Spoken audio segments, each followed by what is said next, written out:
Ryan Sullivan, the functional fitness trainer here, and I am here to talk to you about a simple and effective way to start working on changing your composition. For a lot of people, they talk about losing weight, and I don't really want to talk about losing weight. I want to talk about changing your composition. And what that means is getting more muscle and burning more fat and having your metabolism be higher and having more energy and having better sleep and just overall increasing your quality of life. That's what I'm here to talk to you about today. And so I'm going to lay out a whole program, really simple, that you can follow to start on that journey that you can add to over time if you choose to. So let's talk a little bit about how people often try to change their composition in the beginning. What they do is what we've all heard is move more, eat less, right? Everyone's heard this, move more, eat less. And that's what a lot of people do. They get really motivated and they hit the gym and they get out there and they're in the gym 6 days a week for 90 minutes. And then they're eating 1,500 calories and skipping breakfast and they burn out in 2 weeks. That is not long-term effective. So it's not something that I would recommend.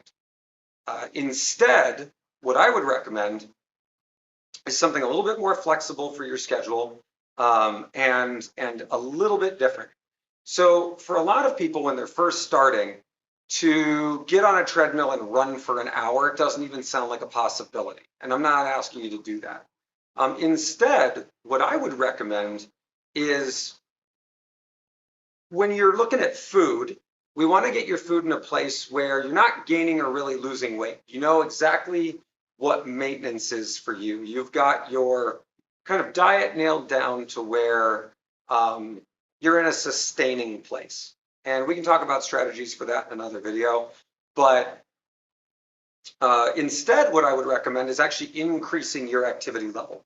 If you're a person that isn't already active, I would say what you should do is focus on getting 30 minutes of high intensity activity per day. And what I mean by high intensity activity is getting your heart rate way up and trying to keep it up for 15 minutes at a time, twice a day. And so the way that we would do this is I would basically say, okay, wake up in the morning, drink a big glass of water, have a nice high protein breakfast, and then do your 15-minute high intensity workout, go on with your day, and then later on in the afternoon or evening, do another 15-minute high intensity workout. Now, I'm going to supply a number of these high intensity workouts, and I'm going to call them micro workouts, and I'm also going to provide a micro mobility and a micro myofascial workouts, so that way you can go through these and you will have different workouts to rotate through every day, 6 to 7 days a week.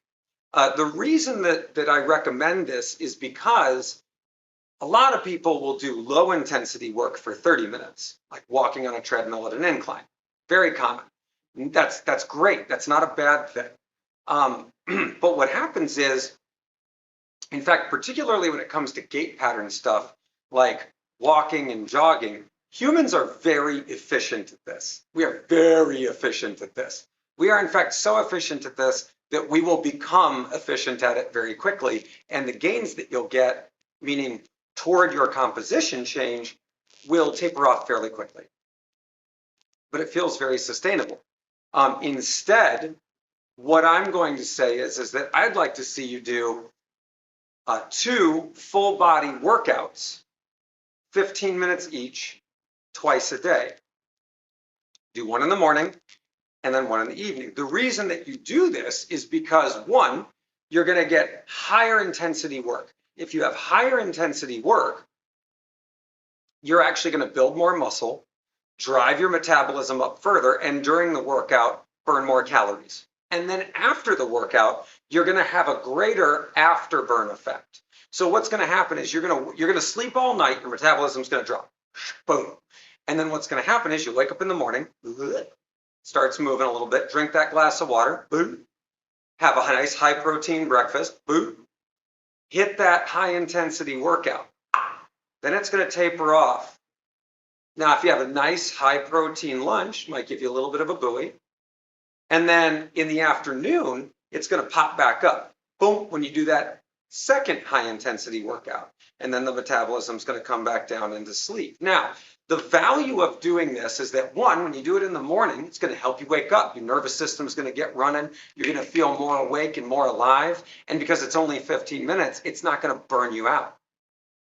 And then when you come back and do it in the afternoon, evening, it's actually going to pop your metabolism up again. And it's actually going to help you calm down so that you sleep better. Now, if you think about it, this is 30 minutes a day. I'm going to say 6 days a week. So, because, you know, even God took Sunday off. And basically, if you look at that, you're going from right now, let's say you're not doing anything or you're intermittently doing things. How many hours a week right now are you exercising? Because for me, when I work with clients, I break it all into the accumulation of hours. This thing responds to stimulus. That stimulus has to be consistent. Otherwise, the body will simply negate it. So let's say right now you're getting 1 to 2 hours of activity in. Let's say you go to a yoga class twice a week, right? Let's say they're 45 minutes. That's 90 minutes. And let's say you go for a nice long walk at lunch a couple times. So let's say you're getting in 90 minutes and another 30 minutes in the week. Well, that's 2 hours accumulated, right? Well, if you're doing 15 minutes twice a day and none of that other stuff, 6 days a week, you're accumulating 3 hours a week.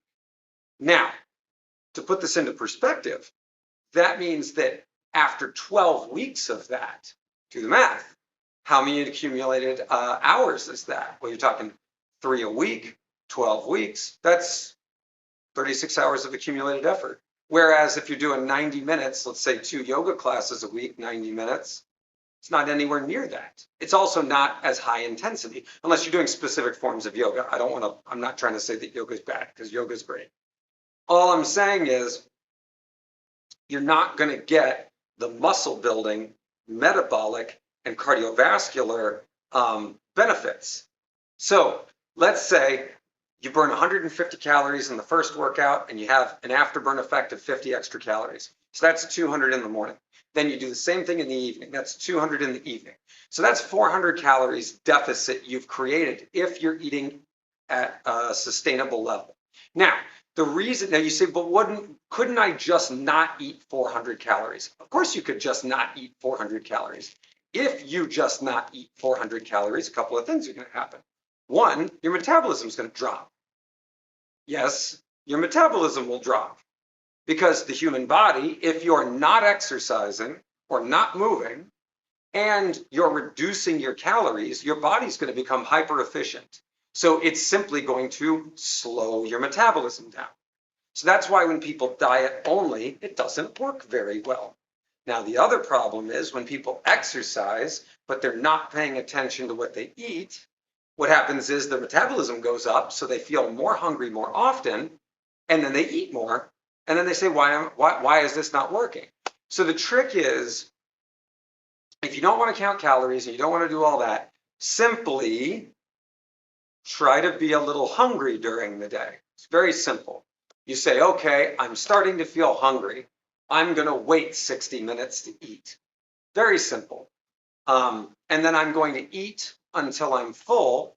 I'm going to eat until I'm fed, not full. So very different things. Fed, not full. And the other one is prioritize protein. So I'm going to eat my protein first. Now, if you're eating vegetable-based protein or animal-based protein, it does not matter. It just means prioritize protein. And that means that you want to try to get 1 gram of protein per pound of body weight per day. I know that probably sounds like a lot to many people, but we can talk about strategies to get that done otherwise. So, all that being said, what I'll be doing is supplying you with multiple workouts, and I'm going to be looking at different tools and items. So you'll have a number of body weight workouts, you'll have a number of dumbbell workouts, you'll have a number of suspension trainer workouts, and then we're also going to do myofascial for recovery days in case you want to spend Sunday doing some recovery work. I'm going to have myofascial and mobility in there as well. And each one of these is going to be as simple as popping on a video and just following along with it. I don't care if you watch it on your laptop and have a Netflix show going over the top of it. All you got to do is stick with the program. 15 minutes in the morning, 15 minutes in the evening. That's it. And then eat well, eat whole food, prioritize protein, get good rest. Pretty straightforward. And you will have everything you need right here. So I hope this is helpful. If you have any questions, you can leave them in the comments section, and feel free to also make suggestions about workouts that you'd like to see. That's always helpful. So feel free to contact me, and good luck and Godspeed on what you're working on.